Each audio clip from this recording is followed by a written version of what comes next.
Bismillahirrahmanirrahim. His Excellency Mr. Duarte Pechu, President of the Inter-Parliamentary Union, Ms. Rumina Khurshid Alam, Convener National Parliamentary Task Force on SDGs, distinguished members of Parliament, and delegates from the Asia-Pacific countries. Assalamu alaikum and a very pleasant good morning.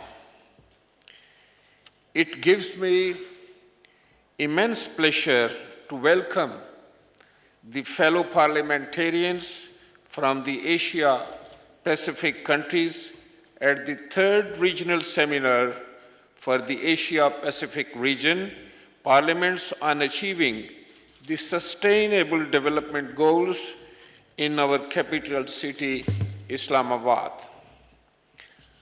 I also take this opportunity to thank His Excellency, Mr. Duarte Pechu, President of the Inter-Parliamentary Union, and the entire IPU team for their tireless support to the National Assembly of Pakistan and its National Parliamentary Task Force on SDGs in jointly organizing this important seminar. The Inter-Parliamentary Union, established in 1889, remains a key institution of global parliamentary community working for its mission of inclusive democracy. The two-day international seminar will help MPs and delegates from the region to deliberate upon a wide spectrum of related thematic sessions on imperative topics such as envisioning inclusive development in the wake of socio-economic challenges of the Asia-Pacific region, climate change, hunger and malnutrition, promoting quality education and decent work for youth, and ensuring equitable access to health, and for us legislators to understand our role in ensuring effective mitigation of climate change adversities in this region. The seminar provides us a very timely opportunity to reassess the national and regional strategies towards achieving the SDGs till 2030 in wake of huge socio-economic jolt to our countries due to the COVID-19 pandemic, especially with the challenges of providing decent work, equitable health, and ensuring food security in a world marred by adverse effects of climate change in the form of extreme drought in some regions, while flash floods in others.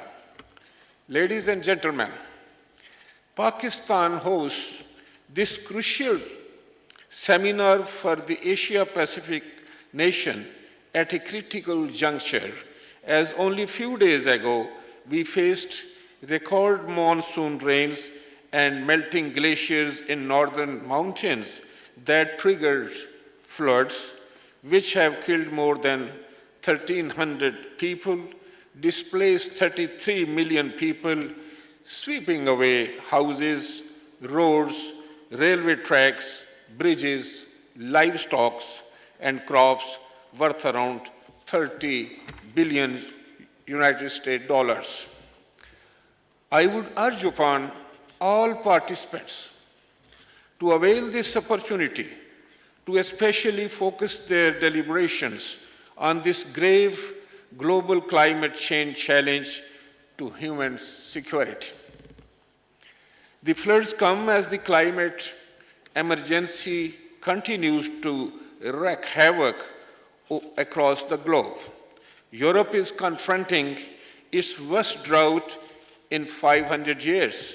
China is facing an unprecedented heat wave that has dried up rivers and lakes, while in Mississippi, USA, residents were told to evacuate the city as it braces for more flooding. The Climate Change Risk Index of 2021 reports that Pakistan is ranked 8th among countries most vulnerable to climate crisis, despite contributing less than 1% to global carbon emissions. The United Nations Secretary General, Honorable Antonio, who visited our flood-ravaged areas on the weekend, said, I quote, "It is unimaginable. Today it is Pakistan. Tomorrow it could be your country. Wherever you live, this is a global crisis. It requires a global response." He identified a two-pronged strategy to prevent such catastrophic effects of climate change. Firstly, he called upon G20 countries to immediately boost their national greenhouse gas emission reduction targets every year. Secondly, the Secretary General also called for new mechanism for debt relief for climate vulnerable countries such as Pakistan. He was advocating for debt swap, in which the debtor nations, instead of continuing to make external debt payments, would make payments to finance climate projects at home. He urged for prompt action by the international community, especially the elected representative world over, as he concluded, it is a question of justice. Pakistan is paying the price of something that was created by others. The irreparable loss of precious lives and destruction of even the basic infrastructure, such as roads, houses, schools, and basic health units by the recent floods, makes it imperative for the Parliament of Pakistan to leave no stone unturned in our efforts of rescue, rehabilitation, and rebuilding.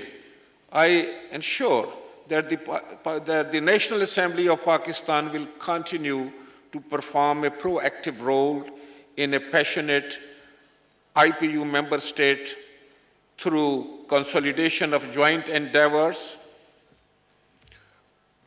for strengthening the democratic tradition in Asia-Pacific region, including but not limited to introducing innovative parliamentary mechanism for institutionalizing the 2030 development agenda. The parliaments are the citadel of people's aspirations that utilize their recognized authority through numerous parliamentary tools of representation, legislation, and oversight of the executive, especially with regards to human emancipation of vulnerable strata of society. In this context, I am looking forward to this seminar's conclusive outcome for the benefits and mutual good of all people living in the Asia-Pacific region at large. Lastly, on behalf of the people and the Parliament of Pakistan, I wish success to all the learned members of Parliament from the Asia-Pacific region, the parliamentary delegations, all national as well as international dignitaries, and area experts attending the third regional seminars for the Asia-Pacific region Parliament on achieving the SDGs.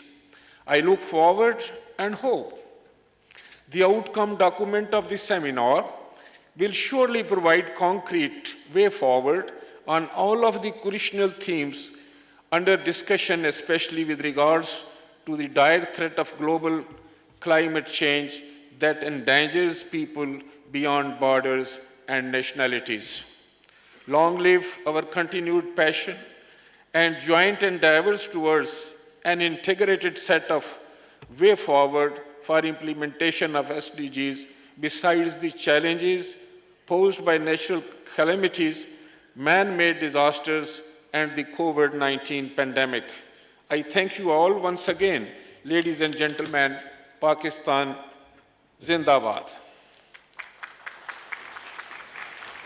Well, honorable guests, I bring into your kind notice that we have discussed with the IPU President to bring emergency agenda item at the next IPU General Assembly in Rwanda to highlight developing countries of endanger of climate change, negative effects on their economies, and responsibility of the rich nations to take corrective actions. And I am grateful to the President that he has accepted to help us to bring this agenda item. Thank you very much.